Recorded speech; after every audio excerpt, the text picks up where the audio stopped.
Bismillahirrahmanirrahim. Assalamualaikum warahmatullahi wabarakatuh. Waalaikumsalam. Innal hamdalillah nahmaduhu wa nasta'inuhu wa nastaghfiruh wa na'udzu billahi min syururi anfusina wa min sayyiati a'malina. May yahdihillahu fala mudhillalah wa may yudlil fala hadiyalah.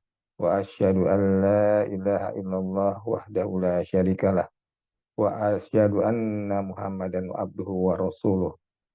Alhamdulillahi rabbil alamin wassalatu wassalamu ala asrafi anbiya'i wal mursalin sayyidina Muhammadin wa ala alihi wa ala ahlihi wa ashabihi wa ajmain.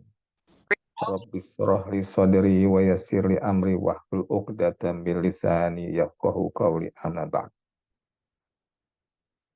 Kami panjatkan segala puji kepada Allah dan kami mohon pertolongannya seraya memohon ampun dan perlindungannya dari segala keburukan jiwa dan kejelekan amalia.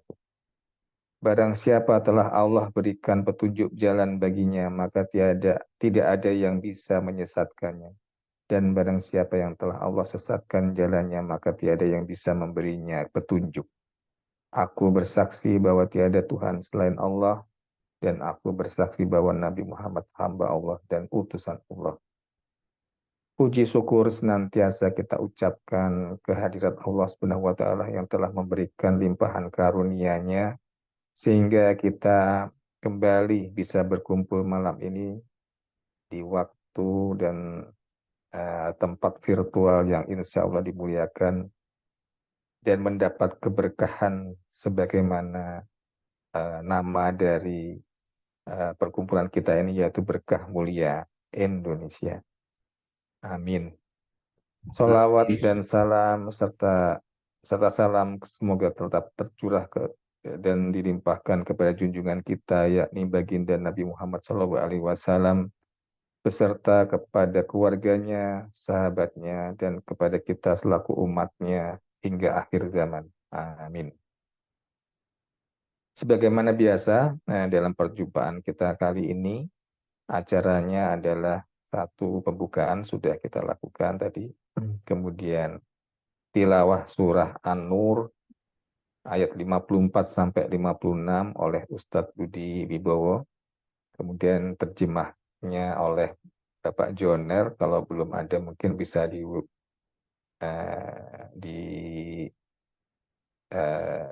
Iya, disampaikan oleh sudah ada. Ustadz Syam. Kemudian prakarta dari pengurus yaitu dari Ustadz Iwan Hambali. Sudah hadir belum ya Pak Iwan? Sudah semua lengkap. Sudah lengkap nih, Alhamdulillah. Dan tentu yang kita tunggu-tunggu yaitu paparan materi, dan kali ini kajiannya ini eh, pastinya pasti menarik dan seru nih, oleh Ustadz Fahmi Irhamsyah, MPD, CPD Hafizahullah, dengan tema belajar dari kepemimpinan Umar bin Khattab. Baik, acara selanjutnya kita sampaikan kepada Pak Budi untuk membacakan surah An-Nur 54 dan 56. Monggo, kami persilahkan. Terima kasih Pak Andika. Bismillahirrahmanirrahim. Assalamualaikum warahmatullahi wabarakatuh. Waalaikumsalam warahmatullahi wabarakatuh. Waalaikumsalam warahmatullahi wabarakatuh. A'udzu billahi minasyaitonir rajim. Qul athi'ullaha wa athi'ur rasul. فإن تولوا فإنما عليه ما حمل وعليكم ما حملتم وإن تطيعوه تهتدوا وما على الرسول إلا البلاغ المبين وعد الله الذين آمنوا منكم وعملوا الصالحات ليستخلفنهم ليستخلفنهم في الأرض كما استخلف الذين من قبلهم وليمكنن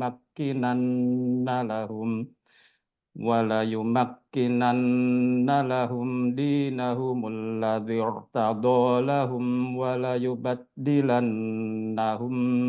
من بعد خوفهم أمنا يعبدونني لا يشركون بي شيئا ومن كفر بعد ذلك فأولئك هم الفاسقون وأقيموا الصلاة وآتوا الزكاة وأطيعوا الرسول لعلكم ترحمون.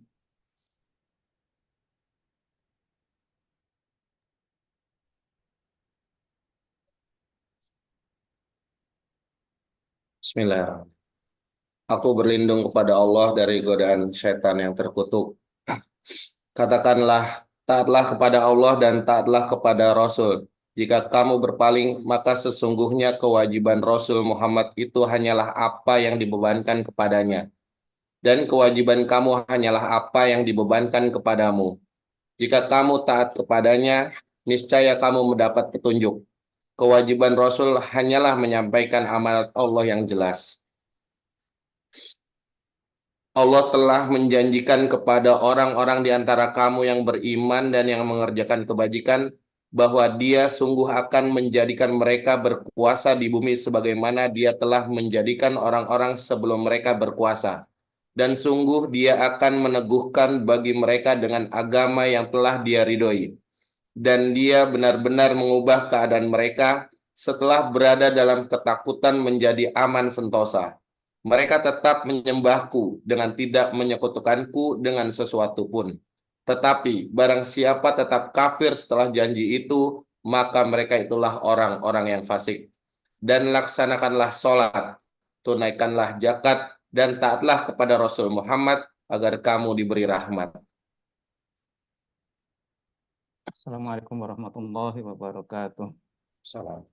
Waalaikumsalam warahmatullahi wabarakatuh. Terima kasih Ustadz Budi dan Bapak Jonir. Semoga bacaan tadi memberikan keberkahan ya bagi kita semua, baik yang membaca maupun yang mendengarkannya. Selanjutnya adalah sambutan dari pengurus, yaitu dari Bapak Ustadz Iwan Hambali. Monggo Pak Iwan. Tafadhol. Terima kasih Bapak Rendra Prianto selaku MC. Assalamualaikum warahmatullahi wabarakatuh. Waalaikumsalam warahmatullahi wabarakatuh. A'udzu billahi minasy syaithanir rajim. Bismillahirrahmanirrahim. Alhamdulillahi rabbil alamin. Wassalatu wassalamu ala asrafil anbiya'i wal mursalin Sayyidina Muhammadin wa ala alihi wa sahbihi ajma'in amma ba'd. Yang kami hormati Ustadz Syam, Ustadz Fahmi Irhamsyah, para ustazah, pengurus BMI, serta peserta kajian pada malam hari ini yang semoga selalu dalam lindungan Allah Azza wa Jalla. Yang pertama dan paling utama, saya selalu untuk mengajak bersyukur kepada Allah Azza wa Jalla yang sampai detik ini begitu banyak nikmat, khususnya nikmat iman dan Islam. Jangan juga malam hari Allah izinkan kita, insya Allah malam ini kita akan tolabul ilm bersama Ustadz Fahmi Irhamsyah, dan ini sungguh nikmat yang luar biasa. Bapak Ibu sekalian, malam ini kita mencoba belajar dari salah satu sahabat yang utama, Umar bin Khattab. Salah satu khalifah yaitu Umar bin Khattab yang saat itu menjabat dengan, kalau bahasa keren sekarang mungkin gaji ya, gaji bulanan seperti itu, dengan standar yang paling rendah. Padahal beliau khalifah, tapi standarnya gajinya rendah. Dan ini menjadi perbincangan para sahabat, sehingga para sahabat bermusyawarah ingin menaikkan gaji Umar bin Khattab. Setelah sepakat, timbullah satu masalah. Siapa yang akan menyampaikan ke Umar bin Khattab? Maka ditempuhlah satu cara, minta tolong putrinya Hafsah untuk menyampaikannya. Kalau kita kayaknya nih kayak dapat gaji naik, wah seneng banget ya, kan gitu ya. Maka apa terjadi begitu disampaikan kepada Khalifah Umar bin Khattab? Jawabannya adalah, siapa yang punya rencana perbuatan jahat ini? Naikkan gaji dianggap Khalifah Umar sebagai perbuatan jahat.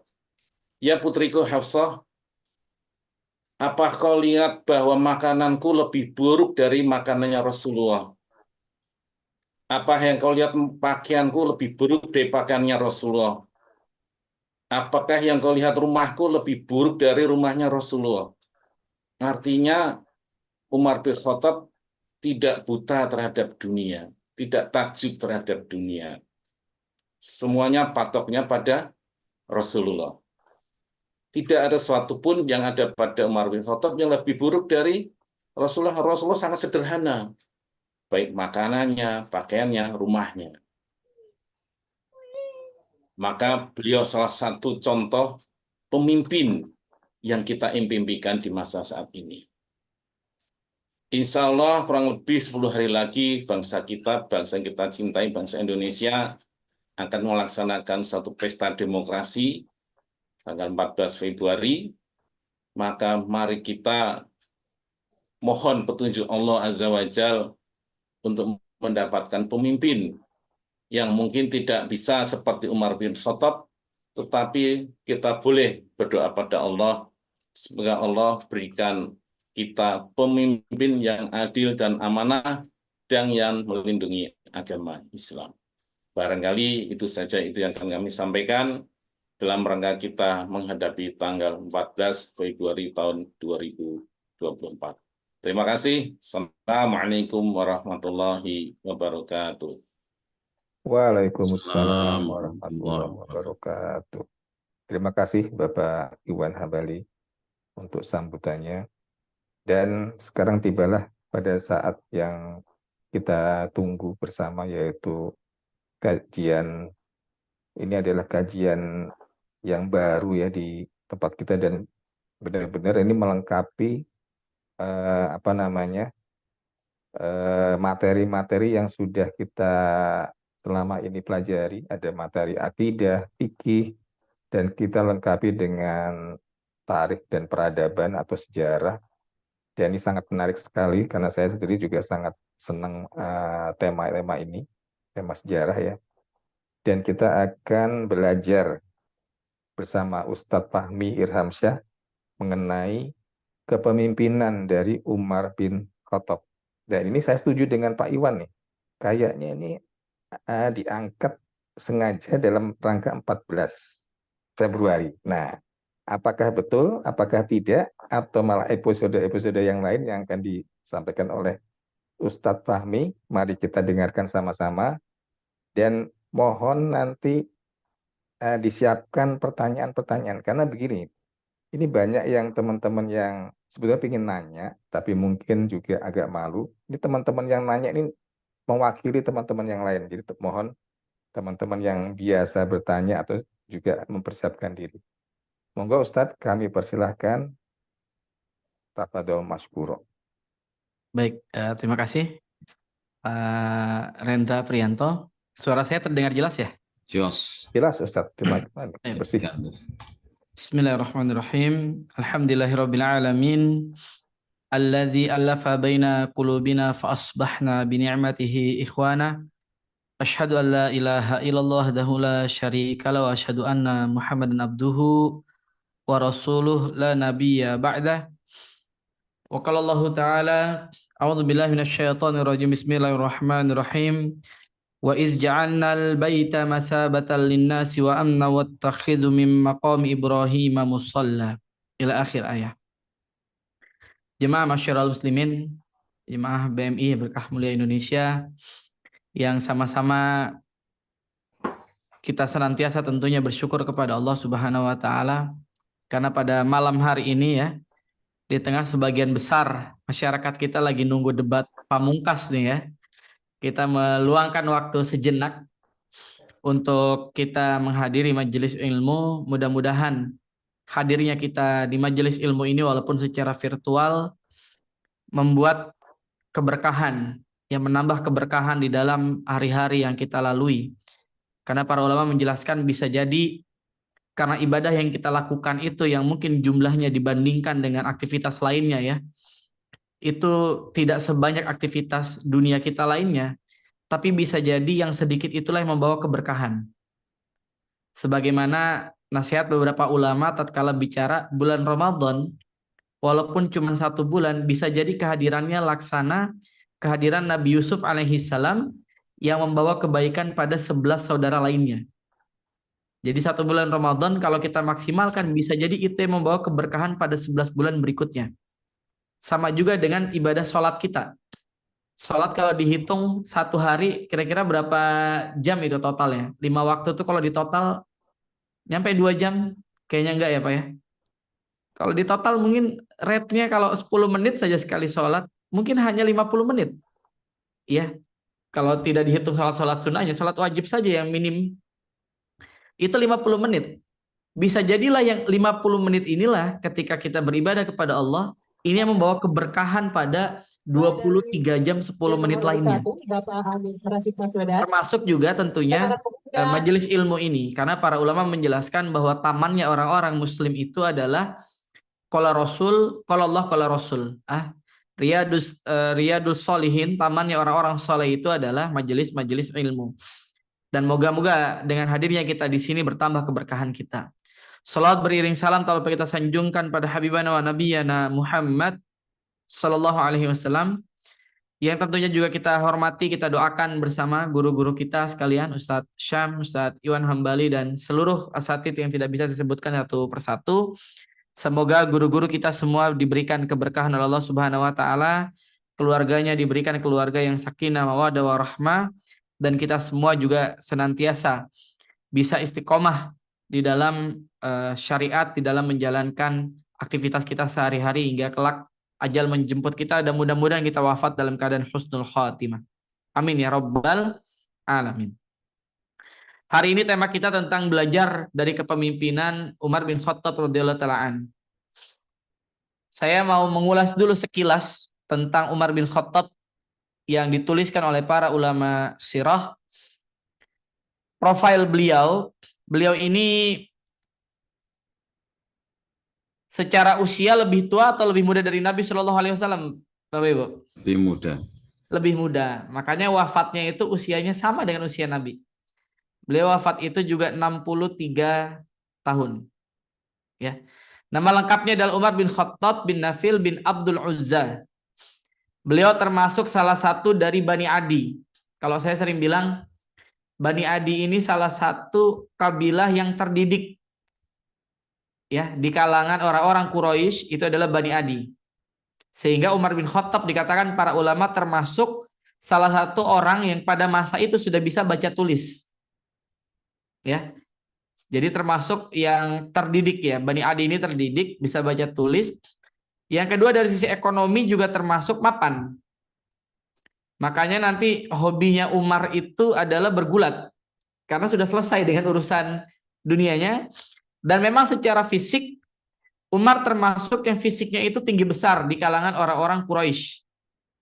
Ya, makanya ada salah satu riwayat yang terkenal bahwa tingginya Nabi itu bainal Umar wal Ibnu Mas'ud. Tingginya Nabi Muhammad SAW itu rata-rata orang Arab. Tingginya Nabi Muhammad SAW itu bisa kita lihat dalam kitab Syama'il Muhammadiyah karangan Imam At-Tirmizi.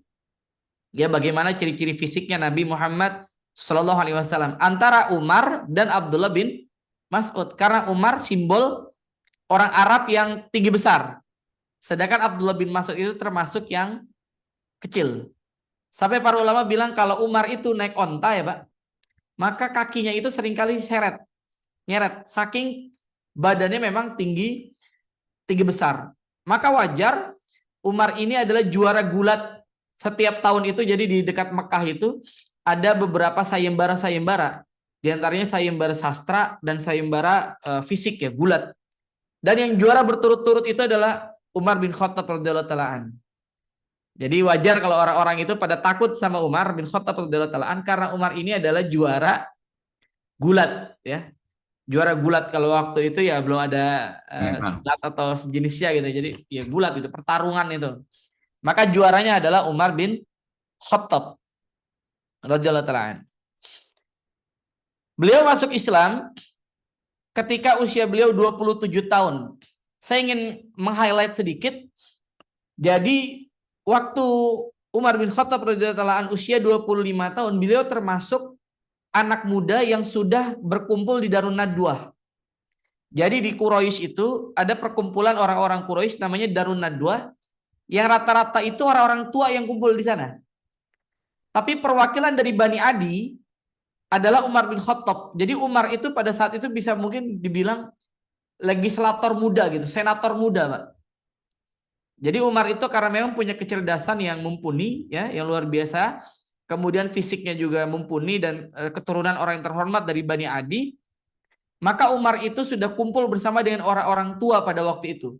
Di saat beliau usianya 25 tahun. Makanya ada yang menyatakan kebencian Umar kepada Nabi SAW itu bukan kepada pribadinya. Saya reminder sedikit ya. Kalimat Profesor Dr. Abdul Karim Az-Zaid. Ketika beliau menyatakan mengapa Allah memiliki definisi yang berbeda antara orang-orang ahlul kitab dan orang-orang musyrik. Walaupun disebutnya kafir. Lam yakunil ladzina kafaru min ahlil kitabi wal musyrikin. Dalam surat apa tuh, Pak? Surat Al-Bayyinah.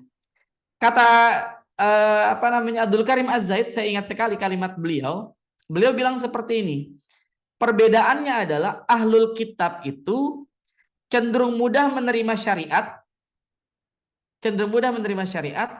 tapi mereka menolak kepribadian Nabi Muhammad Shallallahu Alaihi Wasallam. Jadi yang mereka permasalahkan adalah kepribadiannya Nabi, karena Nabi bukan berasal dari Bani Israel, ya. Nabi dianggap beyondnya mereka lah, pokoknya bukan minhum. Sebaliknya, kalau orang-orang musyrikin Quraisy khususnya, itu sebetulnya yang ditolak adalah syariat yang dibawa.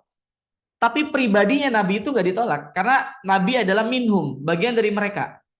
Jadi mereka sudah memahami dan mengetahui bersama, bersepakat bahwa Nabi ini memang orang baik. Nabi ini orang soleh, akhlaknya itu khuluqin azim, kata Allah Subhanahu Wa Taala. Akhlaknya ini luar biasa. Nah Umar ini agak beda sedikit. Jadi kalau Umar bukan syariat, bukan pribadi Nabi. Umar itu membenci Islam itu karena Umar merasa kehadiran agama Islam itu yang membuat terjadi perpecahan di kalangan orang musyrikin, keluarga-keluarga kafir Quraisy. Ini Pak alasannya, Pak. Jadi Umar tidak membenci syariatnya, Umar tidak membenci nabinya. Yang Umar tidak suka adalah karena fakta yang Umar lihat pada waktu itu, banyak suami dengan istri akhirnya berantem karena ketika salah satunya masuk Islam, keluarga ini berantem. Bapak dengan anak jadi berantem. Ketika anaknya masuk Islam, kemudian bapaknya jadi memusuhi anaknya. Misalnya Abu Ubaidah dengan Utbah bin Rabi'ah, itu terkenal banget tuh pertarungannya. Nah Umar melihat dari sisi sosiologisnya. Menurut Umar bin Khattab radhiyallahu pada waktu itu, beliau melihat bahwa ini kehadiran ini membuat suasana Mekah itu jadi tidak kondusif. Karena keluarga-keluarga ini jadi pada berantem. Jadi Umar tidak anti dengan syariatnya, Umar tidak anti dengan pribadi Nabi SAW. Tapi yang Umar kritisi adalah dampaknya. Walaupun pada akhirnya nanti Umar menyadari kesalahan pikiran beliau. Nah jemaah yang dimuliakan Allah Subhanahu Wa Taala, masa mudanya tadi ya saya bilang, jagoan berkelahi, terkenal juga sebagai seorang orator, kemudian orang yang bersemangat, dan salah satu di antara beberapa orang di Mekah yang kenal baca tulis sebelum Islam. Ya, jadi saya selalu bilang, jangan menganggap abad ke-7 itu belum ada budaya tulis menulis, sudah ada. Bahkan Indonesia abad ke-4 kita sudah punya tradisi tulis menulis, Pak. Jadi abad ke-7 ketika Nabi hadir, tradisi tulis menulis itu sudah ada. Cuman tidak semua orang memiliki kompetensi baca tulis pada waktu itu. Ya, karena memang Mekah termasuk wilayah yang bukan wilayah titik peradaban dunia. Karena peradaban dunia waktu itu ya Romawi, kemudian Persia gitu ya. Tapi beberapa orang ada yang bisa baca tulis termasuk Umar bin Khattab radhiyallahu taala an. Maka di sini kita bisa perhatikan, sebentar, ini terhalang. Saat Nabi Shallallahu Alaihi Wasallam mendapatkan wahyu, Umar menjadi salah satu musuh sejati Islam ya.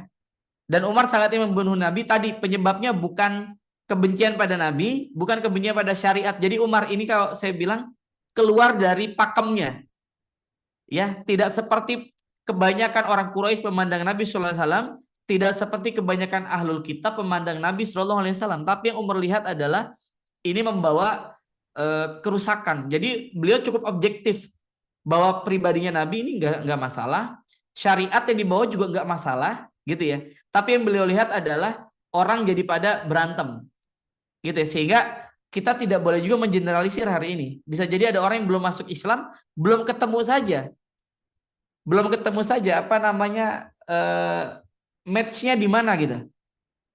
Makanya saya selalu bilang berdakwalah dengan profesi kita. Karena bisa jadi ada orang masuk Islam itu jalurnya tuh jalur nutrisi, Pak. Ya, masuk Islam karena melihat orang Islam itu telaten dan sangat hati-hati dalam makan-memakan ya. Fal yanzuril insanu ila ta'ami. Hendaklah kalian memperhatikan apa yang kalian makan. Bisa jadi dakwah yang efektif itu melalui kuliner bagi beberapa orang. Bisa jadi dakwah yang efektif itu melalui olahraga. Kita tahu bahwa saya pernah sampaikan kalau saya tidak salah, data Stanford University menyatakan Islamophobia itu turun sampai 78% lantaran kehadiran Salah sebagai pemain bola Liverpool. Padahal Salah tidak berdakwah. Tapi Salah hanya menjadi seorang pemain muslim yang taat kepada Allah, itu punya efek, Pak. Ya, punya efek. Jadi kita bisa berdakwah dengan apapun. Nah, jemaah yang Allah Subhanahu wa taala,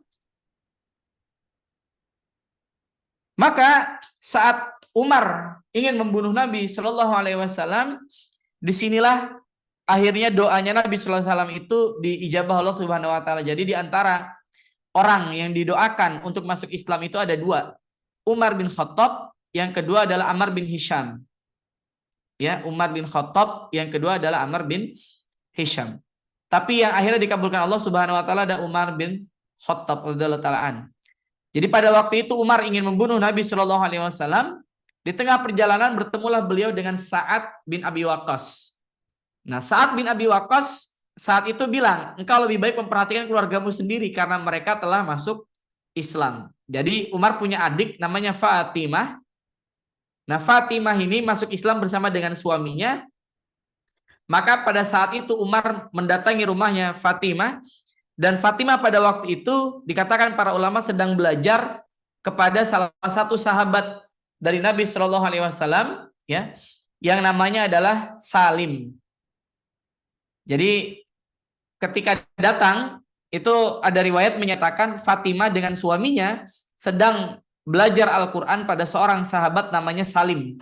Salim ini siapa, Pak? Ada yang tahu, Pak? Siapa Salim? Salim ini adalah budaknya Abu Huzaifah. Jadi di dalam sejarah Islam tuh ada beberapa orang yang pernah diangkat jadi anak. Yang kita tahu kan kebanyakan Zaid bin Harithah, ya, pernah diangkat jadi putra Nabi Shallallahu Alaihi Wasallam sehingga dinamakan Zaid bin Muhammad. Ada satu lagi, Pak, namanya Salim. Salim ini pernah diangkat menjadi anaknya Abu Huzaifah. Jadi Salim bin Abu Huzaifah bin Utbah bin Rabi'ah. Nama panjangnya itu, Pak. Tapi kemudian ketika Allah melarang pengangkatan anak dan mengganti nasab, ini pelajaran buat kita. Mengangkat anak kalau mengganti nasab itu nggak boleh, Pak. Ya, maka nanti Zaid kembali pada namanya Zaid bin Harithah. Salim akhirnya berubah menjadi Salim Maula Abu Huzaifah. Salim budak yang dimuliakan oleh Abu Huzaifah karena bapaknya tidak diketahui siapa. Singkat cerita ketika mereka sedang belajar itulah Umar bin Khattab datang. Maka kemudian di rumahnya itu Umar mendengar lantunan bacaan Al-Quran sehingga Umar bergetar dan meminta lembaran Al-Quran dibaca oleh Fatimah.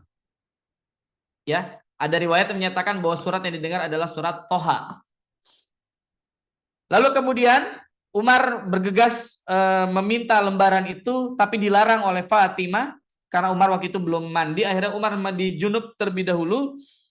Setelah mandi, Umar kemudian memegang lembaran catatan Quran karena dulu belum dikodifikasi, belum dibukukan. Maka kemudian Umar mendapatkan hidayah dari Allah Subhanahu wa taala dan Umar menemui Nabi sallallahu alaihi wasallam di rumahnya Arqam bin Abi Arqam. Ya, di Darul Arqam, maka Umar mendatangi Nabi sallallahu alaihi wasallam. Pada saat itu sahabat semuanya kebingungan, siapa yang datang Umar? Kata Nabi sallallahu alaihi wasallam, biarkan masuk. Ternyata begitu Umar masuk ke Darul Arqam, Umar menyatakan syahadat ya. Dan pada waktu itulah sejarah ini berubah. Yang tadinya dakwah kita secara sirriyatud dakwah, diam-diam, maka begitu masuk Islam Umar dan juga Hamzah, dakwah itu secara jahriyah, terang-terangan. Orang jadi lebih berani mengekspresikan keislaman begitu Umar bin Khattab masuk Islam. Nah, ini sekilas tentang Umar bin Khattab radhiyallahu ta'ala. Tatkala hijrah, nah ini menarik Pak. Umar ini karena keberanian yang luar biasa, jadi yang lain itu hijrahnya diam-diam Pak. Ya, yang lain itu hijrahnya diam-diam. Tapi kalau Umar bin Khattab radhiyallahu ta'ala sebelum berangkat hijrah besoknya, beliau keliling ke rumah-rumahnya pemuka Quraisy. Kata Umar bin Khattab, kata beliau begini, siapa yang mau terpisah dengan keluarganya, ya, suami berpisah dengan istrinya, istri berpisah dengan suaminya, anak-anak berpisah dengan orang tuanya, orang tua berpisah dengan anak-anaknya, maka halangi aku. Besok aku, Umar bin Khattab, mau hijrah. Beda nih Pak, settingannya beda ya Pak. Jadi Umar sendiri yang bilang, kalau mau halangin besok. Ternyata ada yang berani nggak Pak? Hah? Nggak ada Pak, karena Umar memang tadi juara gulat Pak ya. Tidak ada yang berani, dan ini dibutuhkan. Orang-orang seperti ini kadang kita butuh, Pak. Ya, anak-anak yang punya passion di olahraga itu kita perlu support. Namun perlu dibekali tetap dengan akidah yang baik gitu ya. Akidah yang baik sehingga fisiknya baik tapi tetap manfaatnya untuk agama ini ada gitu ya, bukan malah menjauh dari syariat. Nah, Umar ini saking luar biasanya, ada beberapa ulama yang menulis tentang ayat-ayat yang turun lantaran Umar, berkenan dengan Umar. Jadi Umar ini, kata para ulama, dahsyatnya Umar ini karena ketakwaannya.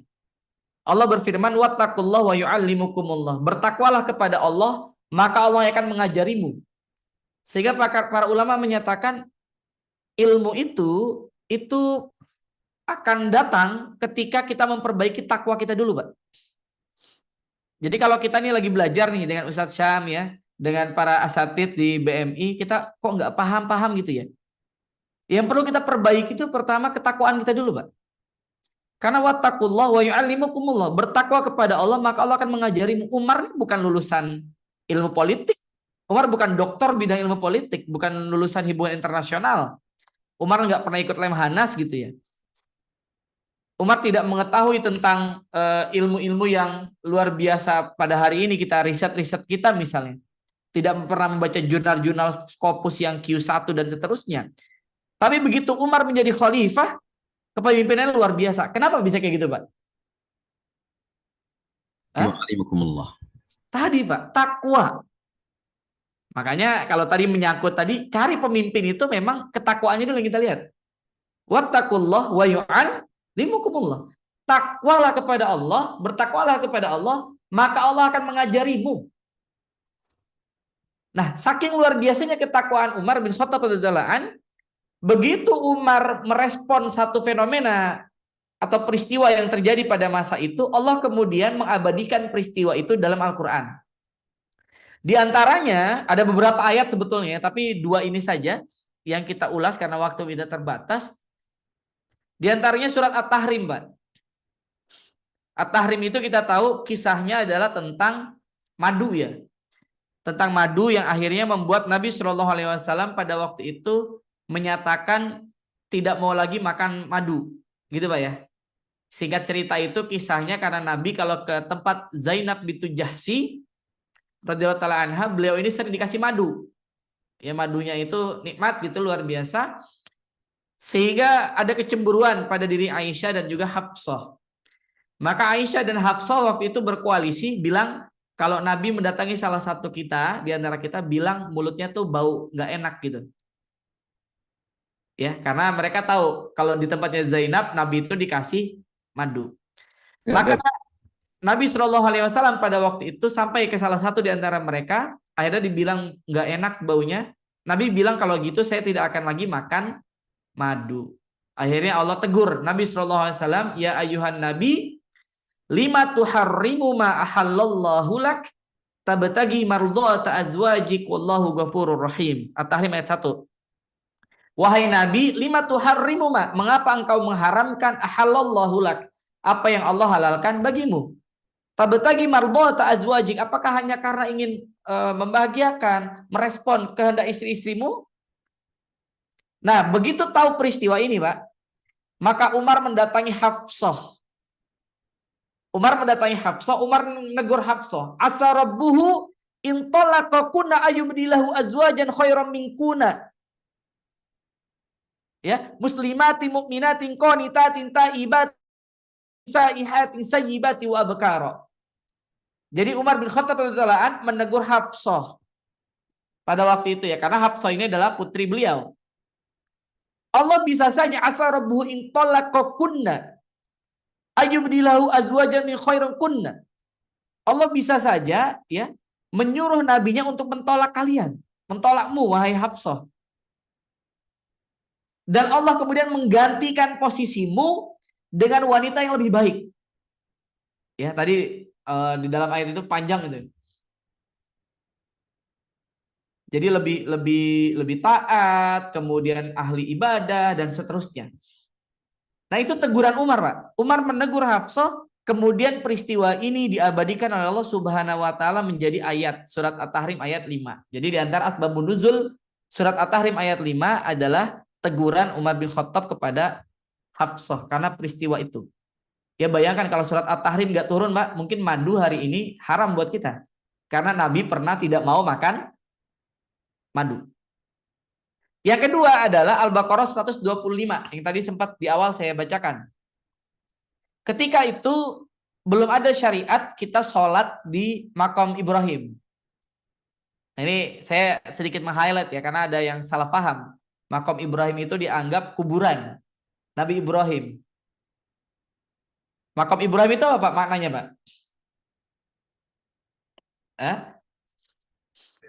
Bekas kaki. Tempat Nabi Ibrahim pernah berdiri ya, bekas kakinya.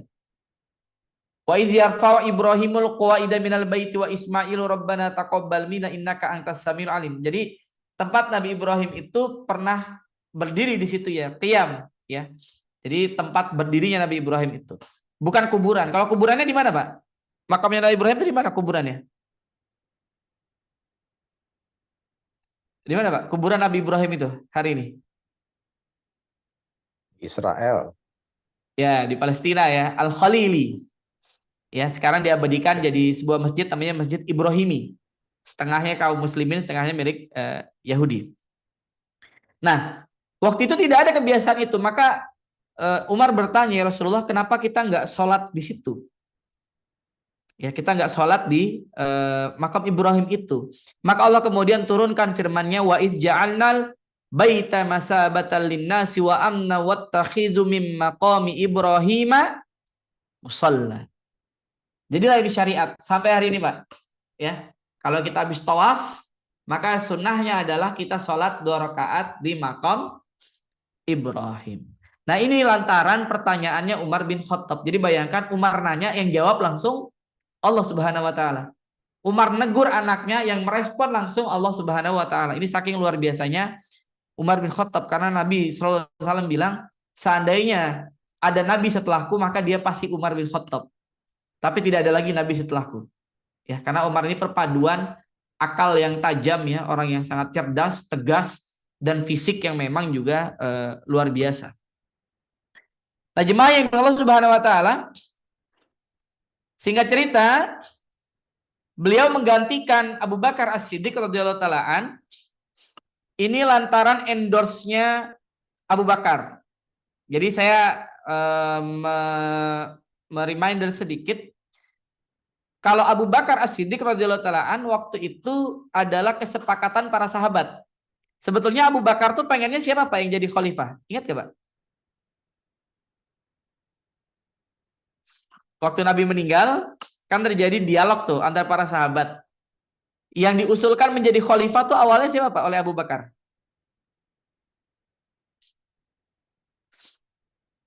Yang diusulkan menjadi khalifah oleh Abu Bakar pada awalnya adalah Abu Ubaidah bin Al-Jarrah. Ya Pak. Jadi Abu Bakar pengennya Abu Ubaidah. Karena kata Abu Bakar, Abu Ubaidah adalah amin hadhil ummah. Ya, berdasarkan hadis dari Nabi SAW. Ingat ya kisah Najran. Kalau ada yang waktu itu sudah mengikuti kisah tentang Abu Ubaidah ya. Abu Ubaidah itu karena peristiwa Najran gitu. Karena orang-orang Najran mau bayar jizyah yang jumlahnya banyak. Maka mereka bilang, kirimkan kepada kami orang yang paling jujur di antara kalian. Maka Nabi menyatakan aminus shodiq. Amin hadhil ummah adalah Abu Ubaidah bin Al-Jarrah. Maka dari situ Abu Bakar As-Siddiq bilang, yang paling layak menjadi pemimpin adalah yang paling amanah.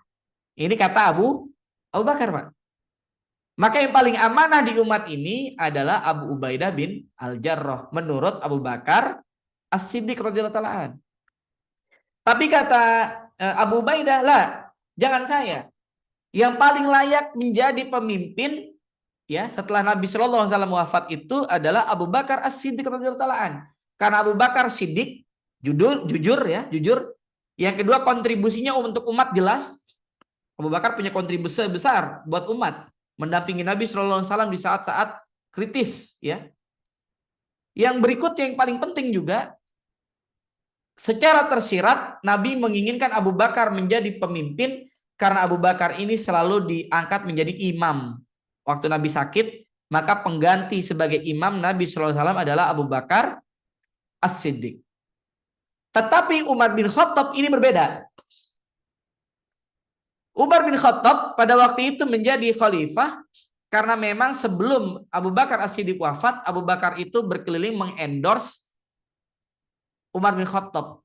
Ya, jadi Umar bin Khattab ini dibayar sebagai khalifah berdasarkan pencalonan yang diajukan oleh Abu Bakar. Jadi Abu Bakar itu berwasiat, kalau saya meninggal, maka pemimpin berikutnya penggantinya adalah Umar bin Khattab.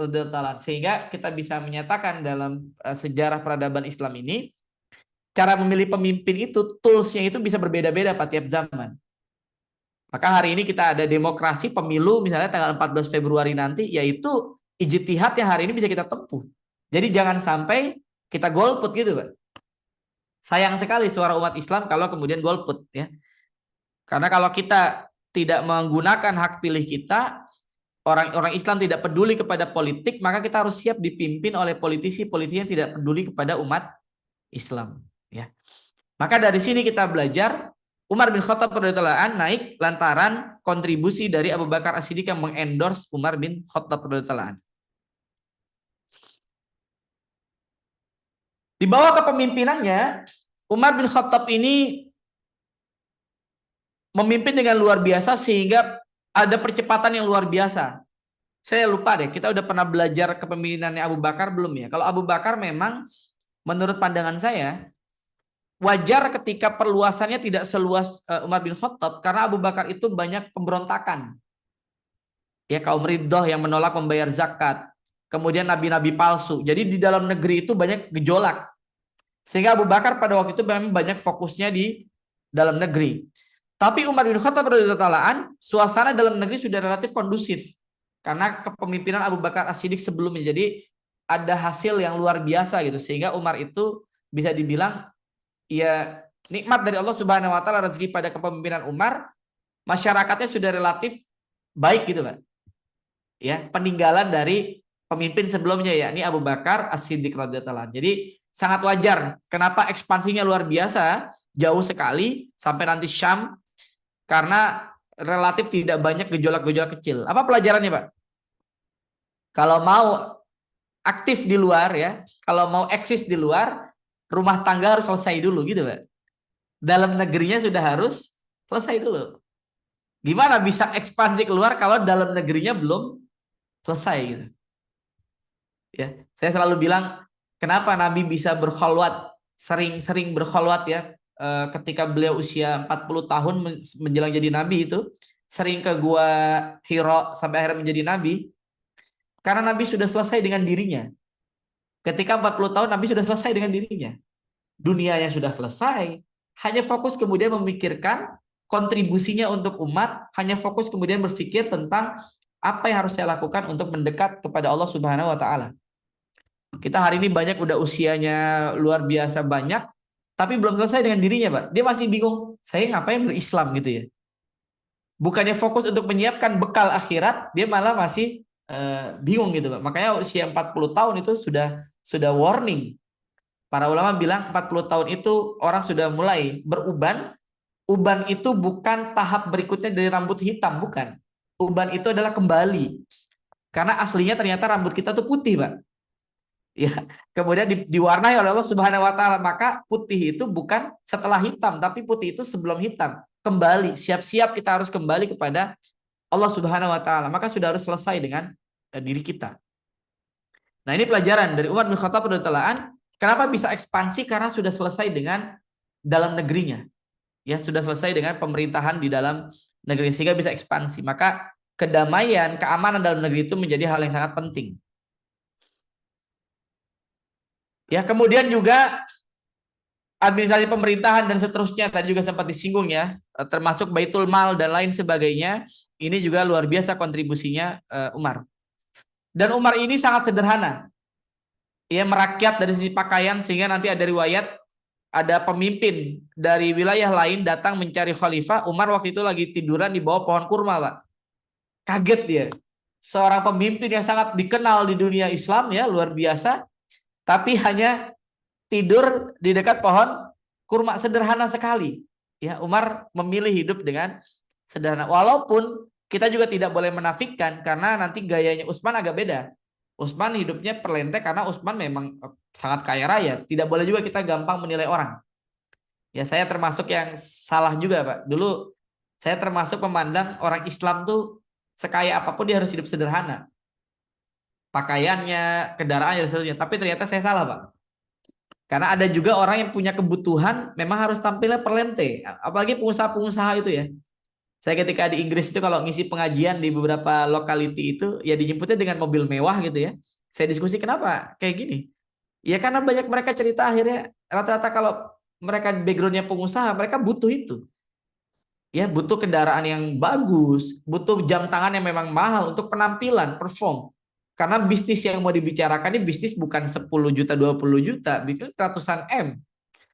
Sehingga mereka butuh mempengaruhi lawan bicaranya dengan tampilan yang itu. Maka pakaian itu ya pilihan gitu ya. Yang penting sesuai dengan kadarnya. Jangan maksain, jangan juga kemudian tidak mensyukuri nikmat yang Allah berikan.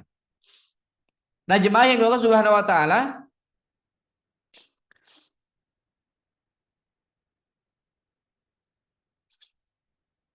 kita percepat bagaimana kemudian pelajaran penting di antara pidatonya Umar bin Khattab radhiyallahu anhu. Kata beliau, saudara-saudaraku, aku bukan rajamu yang ingin menjadikan kalian budak. Aku adalah hamba Allah dan pengabdi hambanya. Ya, ini Nabi Muhammad SAW. Kepadaku telah dipercayakan tanggung jawab yang berat untuk menjalankan khilafah. Adalah tugasku membuat kamu senang dalam segala hal dan akan menjadi hari naas bagiku jika timbul keinginan barang sekalipun agar Anda melayaniku. Aku berhasrat mendidik Anda bukan melalui perintah, tapi melalui perbuatan. Ada kalimat yang disampaikan para ulama, terkadang satu perbuatan yang dilakukan ya itu lebih efektif daripada 1000 kata-kata. Ya. Mendidik dengan contoh itu seringkali lebih efektif daripada mendidik dengan kata-kata gitu ya. Sehingga beliau banyak mencontohkan. Seringkali bahkan dalam riwayat pernah dikatakan beliau ketika mengetahui ada orang miskin di Madinah, Umar kemudian mengambil gandum di Baitul Mal dan mengangkat dengan pundaknya sendiri. Begitu ajudannya minta, kata Umar, apakah kamu mau menanggung dosa saya di akhirat? Oh, nggak mau dia. Ya ajudannya nggak mau. Akhirnya Umar tanggung sendiri. Dan kalimat Umar tuh, saya takut seandainya ada seekor unta jatuh ya di Baghdad, di Irak, Umar kemudian diazab oleh Allah Subhanahu wa taala. Jadi Umar tuh sangat takut, Pak. Sangat takut ada makhluk Allah, manusia bahkan termasuk onta, kalau kemudian di masa kepemimpinannya dia terzolimi lantaran jalan yang berlubang. Maka hati ini, Pak. Ya, jadi pemimpin pastikan jalan-jalan yang dipimpinnya itu jangan sampai ada yang berlubang. Kalau ada orang kecelakaan itu yang bertanggung jawab pemimpinnya nanti, Pak. Nauzubillah min dzalik. Nah, maka kita sampai pada pelajaran penting. Nah, kita bercepat. Akhirnya Umar setelah menjabat selama 10 tahun, beliau ini wafat ketika menunaikan sholat subuh. Ya, dibunuh oleh seorang majusi yang bernama Abu Lu'lu'ah. Dan kemudian Umar merupakan orang pertama yang bentuk tim dari para sahabat yang dinamakan dengan ahli syura, ya. Orang-orang yang kemudian berperan nanti dalam pemilihannya Utsman dan Ali. Jadi pola pemilihan Utsman dan Ali nanti berbeda lagi karena sudah ada majelis syura ini. Dan di antara pesan Umar yang juga sangat penting adalah terkait dengan hutang. Umar itu sangat concern menegur orang yang memiliki hutang. Dan ini juga perlu kita syiarkan hari ini. Di negara kita tercinta Indonesia, banyak anak-anak muda kita hari ini terjerat pinjol, Pak. Penyebabnya adalah FOMO banyaknya. Kalau penyebabnya kebutuhan primer nggak jadi masalah tuh ya. Tapi banyak yang karena faktor FOMO, fear of missing out. Karena teman-temannya pakai iPhone, dia nggak punya iPhone, dia bela-belain dah tuh. Ya, hidup tidak dengan kapasitasnya. Akhirnya dia paksain sampai kemudian berani berhutang. Dan banyak anak-anak muda sekarang sudah terjerat dengan pinjol. Hutang, Umar selalu menasehati bahwa ayat terpanjang ya di dalam Al-Quran itu ayat tentang apa, Pak? Ayat terpanjang dalam Al-Quran itu ayat tentang hutang. Maka ini juga renungan buat kita semua pada hari ini. Berhutang itu tidak haram, berhutang itu boleh. Tapi berhutang harus kita bayar. Jangan sampai kita tergolong orang-orang yang muflis di hadapan Allah Subhanahu wa taala begitu sudah meninggal dunia, ternyata orang-orang yang kita hutangi menagih kita ketika kita sudah sampai di yaumul mizan. Nauzubillah min dzalik. Ya, mudah-mudahan yang punya hutang semuanya ya segera dipermudah oleh Allah Subhanahu wa taala untuk melunasinya ya, Pak. Enggak ada lagi yang punya hutang lagi ya. Amin ya rabbal Amin. amin. Nah, kita sampai pada kesimpulan. Allah berfirman, ya ayyuhalladzina amanu atiiullaha wa atiiur rasula ulil amri minkum. Wahai orang beriman, taatilah Allah, taatilah Rasul dan ulil amri minkum. Para ulama menjelaskan ketidakadaan kalimat ati'u ini maknanya bahwa ulil amri itu ada term and conditionnya. Kita patuh pada ulil amri selama ulil amri ini tidak mengajak kita untuk bermaksiat dari Allah dan Rasulnya. Selama ulil amri ini baik, selama ulil amri ini taat pada Allah dan Rasulnya, maka tidak ada alasan untuk kita tidak wala, tidak loyal pada mereka.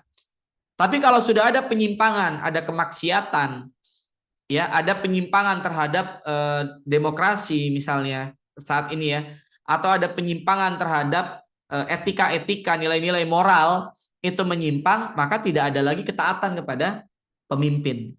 Maka kita boleh melakukan penegurannya kepada pemimpin. Kemudian fa in tanaza'tum fi syai'in farudduhu ilallahi war rasul in kuntum tu'minuna billahi wal yaumil akhir dzalika khairun wa ahsanu ta'wila. Apabila kamu berlainan pendapat tentang sesuatu, maka kembalikanlah ia kepada Allah dan Rasulnya dan sunnahnya. Jika kamu benar-benar beriman pada Allah dan hari kemudian, yang demikian itu lebih utama bagimu dan lebih baik akibatnya. Saya ingin menyampaikan, akhirnya kita sampai pada kesimpulan kepemimpinan yang bisa kita ambil pelajaran dari peristiwa Umar bin Khattab radhiyallahu anhu yang mudah-mudahan jadi bekal kita, Pak, untuk memilih tanggal 14 Februari nanti. Yang pertama adalah perhatikan tingkat ketakwaannya. Tadi saya bilang, wattaqullah wa yu'allimukumullah. Syarat kita mendapatkan ilmu dari Allah Subhanahu wa taala itu takwa. Dengan keberadaan takwa maka ilmu itu membawa berkah dan manfaat. Saya pernah ditanya, Ustaz, bisa nggak orang berilmu tanpa takwa? Jawabannya bisa. Tapi ujungnya mesti nggak baik. Contoh, Jepang coba. Jepang itu ilmunya luar biasa, Pak. Negara maju kan. Tapi ketika tidak ada unsur takwanya, hari ini gimana? Ada orang tiba-tiba muncul di Jepang itu nikah dengan manekin hari ini, Pak. Coba baca berita tuh, Pak. Ya, orang nikah dengan manekin, ya. Orang nikah dengan apalah boneka dan seterusnya. Aneh-aneh itu, Pak. Karena ilmunya luar biasa, tinggi, tapi tidak diiringi dengan takwa. Atau pada beberapa negara maju ya, kalau di Inggris itu misalnya di Bristol ada jembatan yang begitu tinggi ya, saya pernah diajak ke sana kebetulan ketika ngisi pengajian di Bristol. Di jembatannya itu banyak orang yang bunuh diri, Pak. Kita bisa bayangkan kenapa negara maju, ya rakyatnya sejahtera, ya penghasilannya luar biasa besar, begitu punya masalah mereka bunuh diri. Karena tidak ada pelarian, Pak. Mereka sekuler, tidak mengenal Allah Subhanahu wa taala. Begitu punya masalah, larinya adalah bunuh diri. Maka takwa ini membuat orang hidup ini seimbang, balance. Ya, wattaqullaha wa yu'allimukumullah. Maka perhatikanlah ketakwaannya calon pemimpin yang kita pilih. Yang kedua, perhatikan kecintaannya kepada ilmu. Penting, Pak. Karena yang membedakan manusia dengan makhluk-makhluk Allah yang lainnya adalah kemampuan untuk mendapatkan ilmu. Wa 'allama Adamal asma' akullaha summa aradahum 'alal malaikah faqala ambiuni bi asma'iha ula in kuntum shadiqin. Qalu subhanaka la ilma lana illa ma 'allamtana innaka antal alimun hakim. Ketika para malaikat bertanya kan Allah jawabnya wa 'allama Adamal asma' akullaha. Allah ajarkan pada Nabi Adam itu beberapa nama-nama. Ya, benar-benar di surga. Summa aradahum 'alal malaikah. Kemudian Allah berpaling pada para malaikat. Coba kalau ente bisa, malaikat, sebutin seperti Nabi Adam sebutkan. Qalu, berkata para malaikat, subhanaka la ilma lana illa ma 'allamtana innaka antal alimul hakim. Maha suci Engkau ya Allah, ilma lana illa ma 'allamtana. Kami hanya tahu apa yang Kau ajarkan saja. Jadi keunggulan manusia dibandingkan dengan makhluk Allah lainnya adalah pada akalnya. Makanya dalam syariat ada yang namanya hifzul aqal. Dan sudahlah takwa, kemudian kemampuan dan senantiasa belajar ini penting. Pemahaman terhadap pendidikan, maka penting nih hari ini apalagi ada tema tentang pendidikan, menurut saya perlu dilihat, dibedah mana pemimpin yang punya visi terkait dengan pendidikan yang baik. Dan pendidikan itu bukan hanya masalah sekolah, Pak. Saya selalu menyayangkan orang kalau bicara pendidikan hanya bicara sekolah. Pendidikan itu bicara masalah rumah, pendidikan itu bicara masalah masyarakat, ya komunitas. Pendidikan juga bicara masalah pergaulan sosial. Bukan hanya sekolah yang diperbaiki. Ya, karena hari ini kita belajar bisa dari manapun ya. Ada kawan saya lagi viral tuh anaknya Deliang, itu kawan saya di Inggris, dia dari Bristol dulu, Mas Aryo. Anaknya itu homeschooling, Mbak. Tapi di rumah dididik untuk menulis buku dan sekarang sudah menulis 40 buku. Kemarin viral tuh sampai diundang di Deddy Corbuzier dan lain sebagainya. Anaknya pernah di Inggris lama. Jadi padahal tidak sekolah itu, Pak. Homeschooling.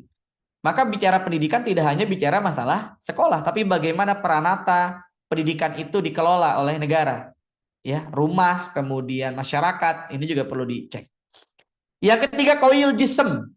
Karena Umar bin Khattab tadi kita lihat fisiknya luar biasa, Pak. Ya, karena kepemimpinan ini butuh memang fisik yang kuat. Kasihan kalau pemimpinnya sudah sakit-sakitan, itu zalim kita, Pak ya. Pemimpinnya kalau sudah sakit-sakitan, sudahlah sibuk mengurusi fisiknya yang sudah melemah misalnya, tapi juga harus memikirkan rakyatnya, dan Indonesia ini kompleks. Dari Sabang sampai Merauke dan 17.548 pulau. Negara kita luar biasa besar. Yang keempat adalah amanah. Tadi sebagaimana dialog antara Abu Ubaidah dengan Abu Bakar As-Siddiq. Kata Abu Bakar, karena dia adalah amin hadhil ummah. Amin hadhil ummah. Ya, Abu Bakar adalah Abu Ubaidah adalah amin, orang yang amanah di umat ini. Tapi kemudian Abu Ubaidah berkata, Abu Bakar adalah imam. Ya, Abu Bakar adalah sidq. Orang yang jujur, Abu Bakar orang yang mampu menjadi imam. Ini mungkin kalau kita ambil substansi tentang profil dari Umar bin Khattab dan kisah sekelumit kisah tentang kepemimpinan bangsa Umar bin Khattab radhiyallahu anhu. Semoga Allah berikan kepada negara kita pemimpin yang baik, ya, pemimpin yang amanah, pemimpin yang membawa negara kita pada negeri yang baldatun thayyibatun wa rabbun ghafur. Wallahu a'lam bishawab. Saya kembalikan kepada Pak Rendra. Saya ucapkan terima kasih dan mohon maaf apabila ada kata-kata yang kurang pas, ya, kurang berkenan. Wallahu muwaffiq ila aqwamit thoriq. Nasrun minallahi wa fathun qarib. Wabillahi taufiq hidayah. Wassalamualaikum warahmatullahi wabarakatuh. Waalaikumsalam. Waalaikumsalam warahmatullahi wabarakatuh. Terima kasih, Ustadz. Nah, ini waktunya masih banyak ini, Ustadz. Baru jam 21.06. Sedangkan kita nih punya waktu 21.30. Nah, mari kita manfaatkan waktu ini untuk bertanya. Mangga, silahkan Bapak-Bapak atau Ibu bisa via chat atau juga bisa langsung. Lebih senang saya yang langsung aja nih, soalnya kalau chat pasti perlu baca. Silahkan, Pak, siapa nih yang angkat tangan? Iwan. Hambali ya? Iwan Hambali. Monggo Pak Iwan. Terima kasih Pak Rendra. Assalamualaikum Ustadz Fahmi. Semoga Allah selalu memberikan perlindungan pada Ustadz dan Amin, keluarga. amin. Izin bertanya Ustadz, dalam suatu era kepemimpinan, kadang-kadang kan pemimpin melakukan, mohon maaf, tadi Ustadz menyampaikan masalah hutang, ya, ayat terpanjang dalam Al-Quran soal hutang. Dalam satu kebijakan, pemimpin bikin kebijakan hutang negara. Sementara pemimpin itu mempunyai batas waktu tertentu sehingga dimungkinkan saat yang bersangkutan itu selesai menjabat kepemimpinannya, maka hutang itu masih berlanjut, belum selesai. Pertanyaan adalah, siapa nanti yang bertanggung jawab hutang itu di hadapan Allah ini nanti? Ya, selalu urusan akhirat ini siapa nih Ustadz yang bertanggung jawab? Apakah beliau yang membuat keputusan hutang itu atau pemimpin atau bagaimana Ustadz? Syukur Ustadz. Baik. Bismillahirrahmanirrahim. Langsung jawab atau gimana nih? Langsung Ustadz. Baik. Ini malah bagus nih. Ini sebetulnya tidak hanya negara ya. Ini kan banyak yang pemimpin perusahaan nih. Utang juga. Nah, ini gimana Ustadz? Yang pertama, memang konteks kalau kita melihat muflis, makna muflis itu sifatnya individu. Ya. Jadi ketika kita berhutang atas keperluan kita pribadi. Ya, jadi kita berhutang untuk keperluan kita pribadi atau keluarga kita di bawah naungan kita. Dan kita kemudian tidak atau tidak berikhtiar membayarnya, maka orang-orang ini akan termasuk orang yang muflis, yaitu orang yang ketika dia yaumul mizan itu ditagih oleh Allah Subhanahu wa taala, nanti ada orang-orang yang datang meminta keadilan pada Allah Subhanahu wa taala, maka orang-orang ini kemudian pahalanya dialihkan kepada orang yang meminta hutang tersebut. Jadi hutang ini dibawa mati, ya. Hutang ini dibawa mati. Sehingga hutang ini harus dibayar. Pertanyaannya, bagaimana kalau hutangnya itu atas nama negara gitu ya? Kita hutang untuk membangun negara, kita hutang untuk perusahaan misalnya. Allahu alam, tidak tahu ya secara detail bagaimana, tapi yang pasti seorang pemimpin yang berhutang itu dia perlu bertanggung jawab juga untuk berpikir juga bagaimana caranya bisa membayar itu, jangan sampai menjadi orang yang zalim. Jadi begitu masanya selesai, yang ditinggalkan hutangnya begitu banyak sehingga pemimpin berikutnya, kita memimpin perusahaan gitu ya, atau kita jadi pemimpin tadi di sebuah organisasi, yang berikutnya itu malah hutangnya jauh lebih banyak sehingga gerak mereka tidak begitu lincah. Maka ini merupakan salah satu tanggung jawab ya, bentuknya tanggung jawab di amanah kita ya masing-masing. Tapi kalau tadi yang saya sampaikan memang biasanya umumnya terkait dengan hal yang sifatnya pribadi ya, hal sifatnya pribadi.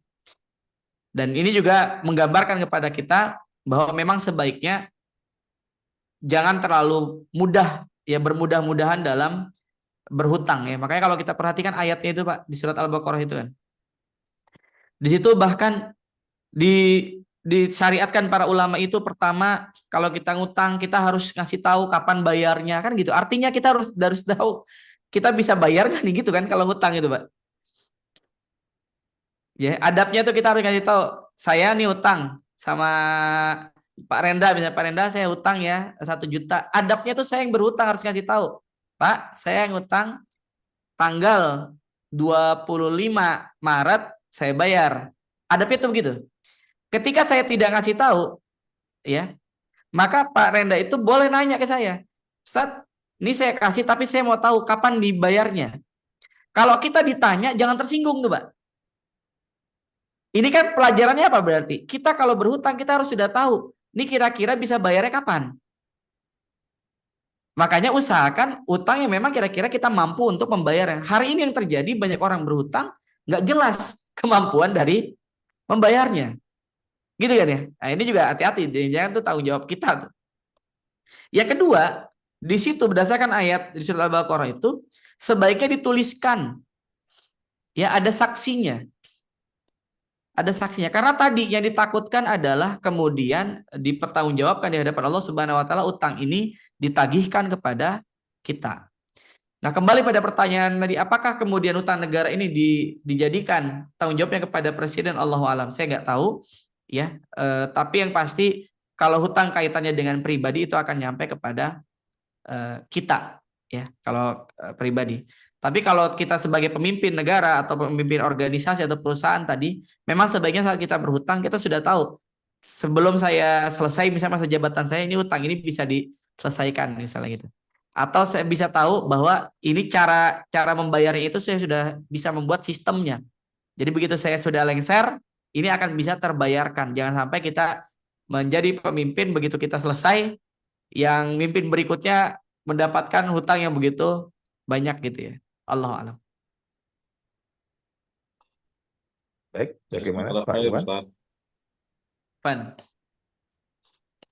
Selanjutnya, siapa yang mau bertanya? Dipersilahkan.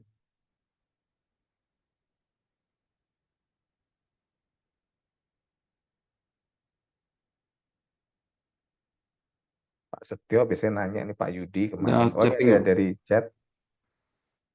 Dari Pak Agus Sidik.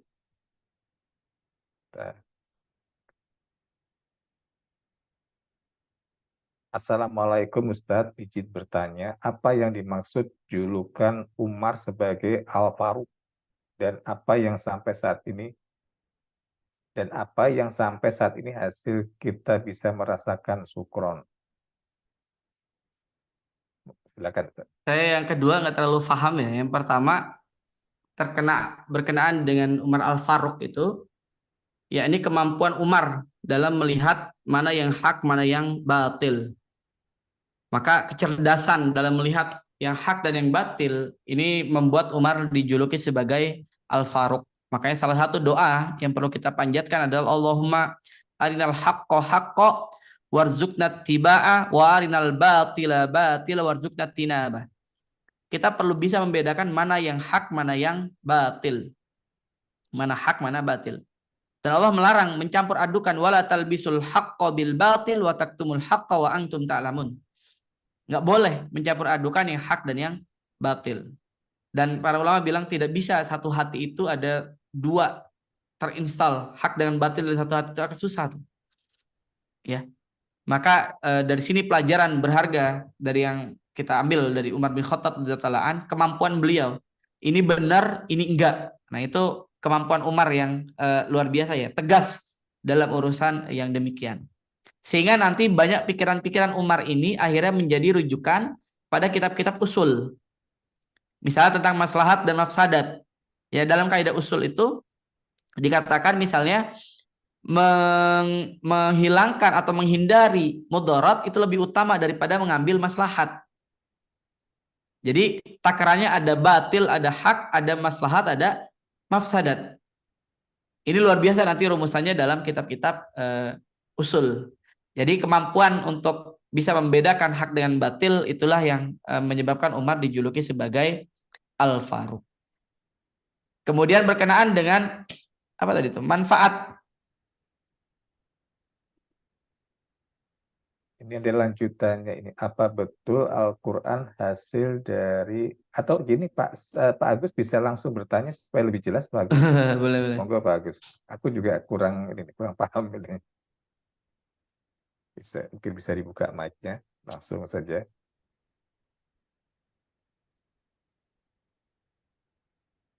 Kalau yang dimaksud dengan mushaf, ya, mushaf itu proses. Saya bicara sejarah Quran dulu ya. Yang pertama dari sisi penulisan, Nabi Shallallahu Alaihi Wasallam itu punya treatment yang berbeda antara fase Mekah dengan fase Madinah. Waktu Nabi Shallallahu Alaihi Wasallam di Mekah, Nabi mengizinkan para sahabat menulis Al-Quran, tapi melarang para sahabat menulis hadis. Itu di fase Mekah. Kenapa, Pak? Karena jumlah kaum muslimin waktu itu masih sangat sedikit. Sehingga ditakutkan tercampur antara Al-Quran dengan perkataan-perkataan Nabi Shallallahu Alaihi Wasallam. Jadi tradisi penulisan di masa Mekah itu adalah penulisan Al-Quran, tidak ada penulisan hadis. Ya Pak. Makanya Al-Quran itu ya betul-betul tidak ada perkataan Nabi Shallallahu Alaihi Wasallam, pure. Baru nanti terjadi penulisan, mulai diizinkan oleh Nabi Shallallahu Alaihi Wasallam itu di Madinah, ya, mulai diizinkan untuk menuliskan Al-Quran maupun hadis. Maka nanti kita dapat bahwa di antara di kalangan laki-laki yang banyak sekali meriwayatkan hadis adalah Abu Hurairah. Pertanyaan saya, Pak, Abu Hurairah itu kapan masuk Islam, Pak? Ada yang tahu kapan Abu Hurairah masuk Islam? 3 tahun sebelum Rasul meninggal, Ustaz. Benar nggak? Enggak, jauh dari Nabi wafat, betul. Jadi Abu Hurairah itu masuk Islam ketika perang Khaybar, Pak. Jadi sudah fase Madinah. Jadi bayangkan, luar biasanya Abu Hurairah, mu'alaf, tapi semangatnya dalam menuntut ilmu karena memang beliau kebetulan ahlu sufah ya. Beliau tinggal di Masjid Nabawi, kemudian banyak mencatatkan perkataan-perkataan Nabi di dalam tulisan-tulisannya, sehingga Abu Hurairah banyak meriwayatkan hadis. Nah, ini pelajaran penting buat kita bahwa penulisan itu nanti baru terjadi di sana. Nah, ide untuk Al-Quran itu mulai dikumpulkan itu pada masanya Abu Bakar As-Siddiq radhiyallahu ta'ala an. Kenapa?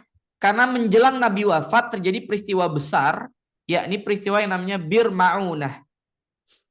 Bir Ma'unah. Ya, ada sekitar kalau saya tidak salah 70, nanti bisa dilihat lagi di buku sirah, 70 penghafal Al-Quran yang meninggal dunia. Jadi singkat ceritanya, ada orang datang pada Nabi SAW minta dikirimkan para penghafal Quran, guru-guru Quran gitu ya, untuk mengajar. Tapi begitu mereka jalan, ini penghafal-penghafal Quran yang Nabi SAW sekitar 70 orang itu ternyata dibunuh. Makanya nanti Nabi melakukan yang namanya kunut nazilah. Kunut nazilah meminta kepada Allah supaya membunuh itu diberikan azab oleh Allah Subhanahu wa taala. Dan kunutnya itu tidak hanya waktu subuh. Jadi nazilah itu kunutnya subuh, zuhur, asar, maghrib, isya. Jadi jangan aneh, Pak, kalau kemarin terjadi peristiwa Gaza misalnya, ada masjid-masjid, beberapa masjid bikin kunut nazilah, salat zuhur, asar, maghrib, isya, karena itu ada riwayatnya, Pak. Peristiwa tadi Bir Ma'unah. Maka pada masa Abu Bakar As-Siddiq diperintahkan untuk dituliskan. Namun pada waktu itu penulisannya itu belum ada font yang serupa. Juga belum ada penetapan ayatnya. Sehingga kenapa terjadi misalnya hari ini jumlah ayat itu dianggap beda-beda. Ada yang menyatakan 6.666 misalnya gitu ya. Padahal berapa, Pak? Kalau Bapak hitung jumlah ayat Quran ada berapa, Pak? Ada yang pernah hitung nggak, Pak? Hah? Ada yang pernah hitung, Pak? 300-an. Jadi beda-beda itu. Kenapa beda-beda jumlahnya? Karena ada yang memotongnya misalnya surat misal ayat kursi gitu ya. Kalau kita kan ayat kursi itu satu ayat, Pak.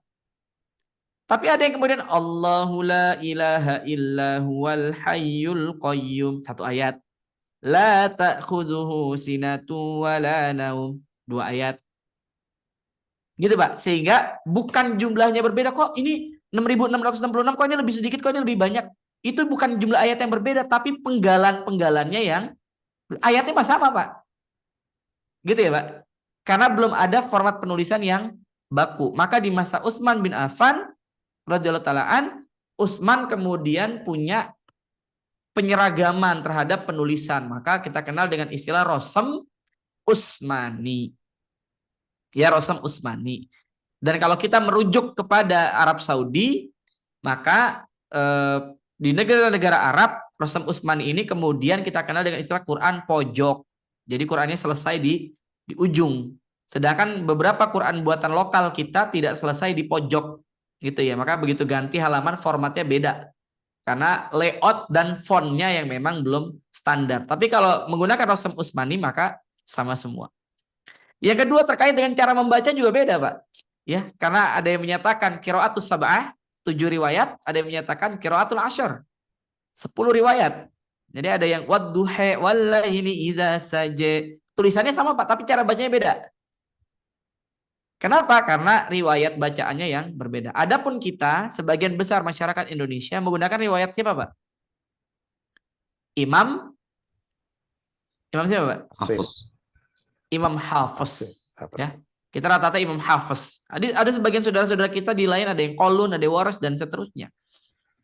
Nah, tapi kalau kembali pada ini, apakah yang dimaksud itu Allahu a'lam, saya tidak mengerti yang ditanyakan. Tapi kalau dari sisi penulisan Al-Quran itu dimulai dari masanya Abu Bakar As-Siddiq. Ya, cuman pembukuan dan menjadi satu mushaf utuh 30 juz dengan rosem yang standar itu pada masanya Utsman bin Affan radhiyallahu ta'ala. Makanya ada istilah Rosem Utsmani. Ya, Rosem Utsmani. Allahu a'lam. Masih banyak waktu. Monggo, silakan.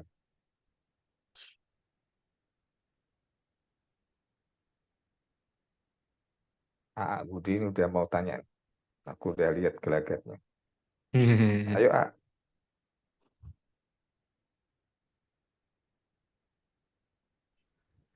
Ya.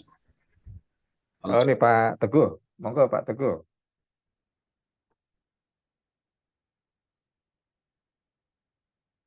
Mic-nya Pak dinyalain, Pak. Buka. Masih di mute. Ya. Assalamualaikum warahmatullahi wabarakatuh. Izin bertanya. Waalaikumsalam warahmatullahi wabarakatuh. Ahlan, betul. Tadi salah satunya kecintaan terhadap ilmu. Ilmu kalau kita lihat di beberapa pengajian saya itu kan ada ilmu untuk pedoman hidup, ada ilmu untuk sarana hidup seperti profesi-profesi kita ya, dokter dan sebagainya. Itu bagaimana di dalam kita menerapkan supaya seimbang. Karena semua ilmu kan dari Allah. Demikian, Ustaz. Assalamualaikum warahmatullahi wabarakatuh. Iya. Bismillah. Yang pertama, berkenaan dengan ilmu, saya tertarik dengan pikiran dari Profesor Najib Al-Attas. Najib Al-Attas ini guru besar di IUM di Malaysia, Islamic International University of Malaya. Beliau bilang dalam buku beliau tentang ilmu ya, tentang pendidikan, beliau bilang ilmu itu ada yang sifatnya fardu ain, ada yang sifatnya fardu kifayah. Jadi beliau bilang, dan ini menurut saya juga kritik buat kita ya, kesalahan kita selama ini begini, Pak. Kita membagi ilmu itu ilmu dunia dan ilmu akhirat. Ini kesalahan menurut saya. Sehingga apa? Terkesannya orang kalau belajar matematik kayak mau nyari dunia. Gitu, Pak. Jadi kalau belajar agama berarti ini jurusannya akhirat.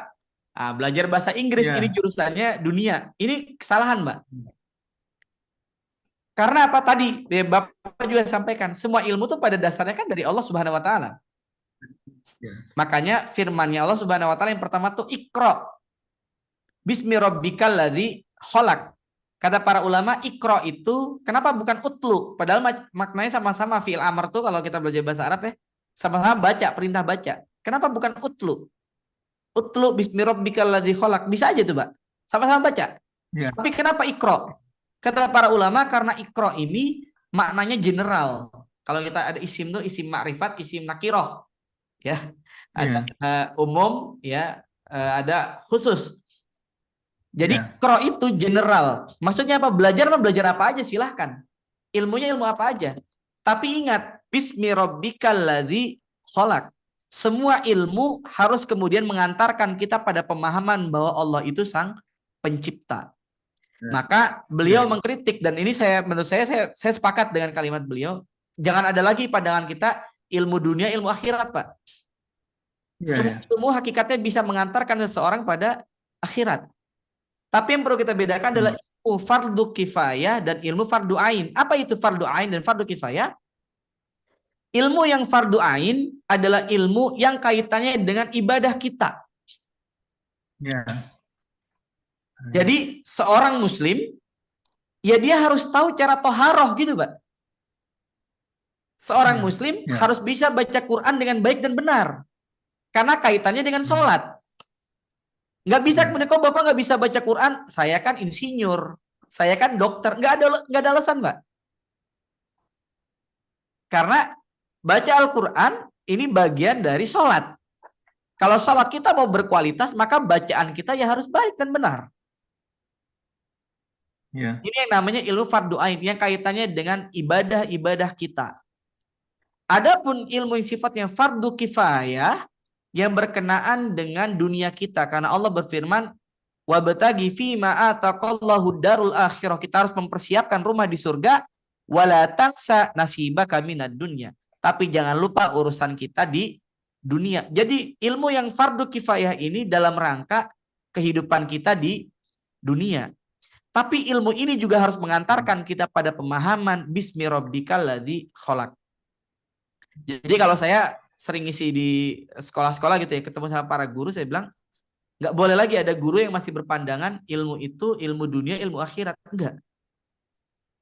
Tapi ilmu itu fardu ain dan fardu kifayah. Maka tugas para guru gimana caranya ngajar matematik, ujungnya adalah mengenalkan kepada Allah.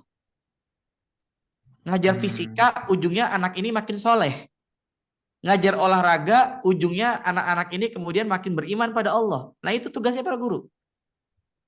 Karena bismi rabbikal ladzi khalaq. Karena kalau teorinya Najib Al-Atas, dia bilang maka pentingnya yang namanya islamisasi ilmu pengetahuan. Karena sejarah ilmu itu kalau kita tarik, ya sebetulnya dari peradaban Islam ilmu itu. Gitu ya Pak. Jadi kalau pandangan hemat saya memang terkait dengan ilmu, ya tadi fardu ain, fardu kifayah, dan gimana caranya memang ilmu ini mengantarkan seseorang kepada akhiratnya. Wabtaghi fima ataqallahu darul akhirah. Adapun berikutnya wala tangsa nasibaka minad dunya, ini bisa dipenuhi dengan ilmu yang fardu kifayah tadi. Ya, menjadi engineer, menjadi dokter, itu dalam rangka wala tangsa nasibaka minad dunya. Karena kita hidup masih menapaki dunia ini. Tapi ujungnya harus kemudian membentuk kesolehan. Bayangkan ya, seorang engineer yang soleh pasti nggak akan terjadi kayak sekarang lagi rame tuh. Tol apa tuh Pak? MBZ ya, yang katanya ternyata ada kasus di situ ya, ada dan seterusnya itu kan kebayang kalau itu orang-orang soleh semua nggak akan ada tuh model-model yang seperti itu misalnya ya. Jalanan yang di tempat saya nih di Pasir Angin di Cilengsi itu, jalanan baru diperbaiki Pak, baru sekian bulan udah bolong lagi. Ini masalahnya ada di mana gitu kan? Masalah ada di mana? Maka semua orang soleh itu harus ada di segala sektor. Semua orang soleh harus ada di segala sektor. Maka penting pemahaman bahwa apapun ilmunya, ya kalau dulu kan apapun makanannya, minumannya, teh botol sosro gitu ya. Apapun ilmunya, ujungnya harus bismi rabbikal ladzi khalaq. Itu mungkin Pak. Allah a'lam. Ya, sama-sama Pak. Wah, ini pas 21.30. Sebetulnya sih masih pengen nanya nih saya, tapi waktunya sudah pas. Jadi mungkin pertanyaan atau teman-teman yang lain juga bisa disimpan untuk waktu yang akan datang. Amin, amin. Terima kasih Ustadz Fahmi atas penjelasannya yang ini ya komprehensif sekali dari awal kepemimpinan Umar sampai kemudian pada masa akhir kehidupannya, dan kita bisa gunakan kajian ini untuk tadi menatap peristiwa tanggal 14 Februari, yaitu hari kasih sayang. Bukan ya, hari itu pilihan. Baik, mungkin kita mintakan Ustadz Fahmi untuk sekaligus menutup kajian kita ini dengan doa, sehingga lengkap rasanya kajian kita malam ini. Silakan Ustadz. Kalau doa nanti mungkin dipimpin Ustadz Syam atau Ustadz lainnya ya. Kita langsung closing saja. Mudah-mudahan apa yang kita kaji pada hari ini menambah pikiran kita dan membuka wawasan kita bahwa sejarah itu dihadirkan Allah Subhanahu wa taala untuk kita ambil ibrohnya. Bukan untuk sekedar kita menghafal dan mengetahui masa lalu, tapi justru untuk menjadi pembuka jalan kita mengelola masa depan kita. Jadi fungsi sejarah itu merefleksikan kehidupan kita di masa yang akan datang. Mudah-mudahan ada hal yang bisa kita ambil, dan saya mengucapkan jazakumullah khairan katsira, dan sekali lagi saya ucapkan kalau ada yang salah saya mohon dibukakan pintu maaf yang sebesar-besarnya. Dari saya cukup ya. Subhanakallahumma wa bihamdika asyhadu an la ilaha illa anta. Saya terima kasih. Assalamualaikum warahmatullahi wabarakatuh. Waalaikumsalam warahmatullahi wabarakatuh. Akhirnya kita harus menutup acara kajian kali ini. Terima kasih Ustadz Fahmi, terima kasih Ustadz Syam, Bapak Hambali, dan semua yang hadir malam ini. Mohon maaf bila ada kesalahan-kesalahan kami, dan kita tutup bersama-sama dengan doa kepada Ada satu kabar gembira, ada pemasukan. Oh ya, gimana Ustadz? Ustadz Ujang nih ya? Sudah selesaikan doktoral. Selamat, alhamdulillah. Ya, Ustadz kita selesaikan S3-nya, alhamdulillah. Alhamdulillah. Baik, kita tutup dengan doa kafaratul majelis. Subhanakallahumma wa bihamdika asyhadu an la ilaha illa anta astaghfiruka wa atubu ilaik. Terima kasih. Assalamualaikum warahmatullahi wabarakatuh. Waalaikumsalam warahmatullahi wabarakatuh.